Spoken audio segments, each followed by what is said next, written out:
Yesus itu Muslim atau beragama Islam. Ini sesungguhnya ada 3 hal yang dapat dikatakan konslet berpikir.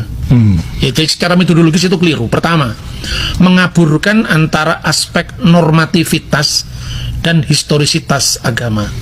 Kalau dikatakan Yesus itu Muslim dalam pengertian dia tunduk berserah kepada Tuhan, itu kan sifatnya normatif. Sementara kalau agama Islam itu kan sejarah. Munculnya abad ke-7 Masehi. Sementara Yesus hidup di abad pertama. Dan itu tidak mungkin kan. Jadi misalnya segini, bukan sekedar Yesus, tapi nabi-nabi itu dianggap semuanya beragama Islam. Gampang saja, simpel. Apakah di zaman Abraham ada satu prasasti saja bahwa ada agama namanya Islam? Tidak ada. Padahal waktu itu undang-undang yang ditemukan sejaman dengan Abraham saja ada. Misalnya Lipit Estarkun. Sebelum Musa ada undang-undang Hammurabi. Tidak ada nama agama namanya Islam. Sementara kalau kita baca sejarah misalnya, eksistensi agama Hindu yang muncul misalnya 1000 tahun sebelum Masehi, itu ada buktinya. Pada kuburan Darius Agung yang terkenal dalam Alkitab itu di Behistun di Iran.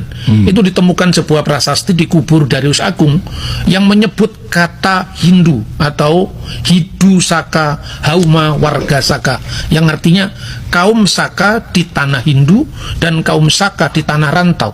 Artinya ada agama Hindu itu kira-kira pada abad ke-5 sebelum Masehi. Ada agama Buddha misalnya pada prasasti Asoka yang dikeluarkan oleh seorang raja namanya Diwam Priyadarsin. Dikatakan 20 tahun dia telah dilantik jadi raja, lalu dia mengunjungi tempat di mana Siddhartha Gautama dilahirkan. Lalu di situ ada kata Buddha. Hida Bude Yate Sakyamuniti. Di sanalah Buddha Sang Sakyamuni dilahirkan. Jadi clear. Jadi ada pemikiran-pemikiran yang mengatakan bahwa Yesus itu agama Islam, itu mengaburkan antara historisitas dan aspek normativitas sejarah. Jadi ini kacau sekali. Yang kedua, mengukur agama orang lain dari ukurannya dia. Jadi pikirannya kalau di dalam Islam itu ada ungkapan misalnya Inna dina indalahil Islam, agama di sisi Allah itu adalah agama Islam, berarti nabi-nabi yang dianggap Islam tadi seharusnya menamakan agamanya Islam. Itu nggak cocok. Karena Yudaisme, nama Yudaisme sendiri itu muncul kira-kira abad ke-3 sebelum Masehi, pada masa dinasti Hasmonaim.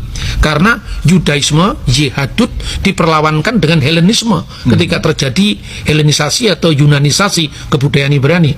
Namun nama Israel itu sudah muncul pada prasasti Mener Petah I tahun 1205 sebelum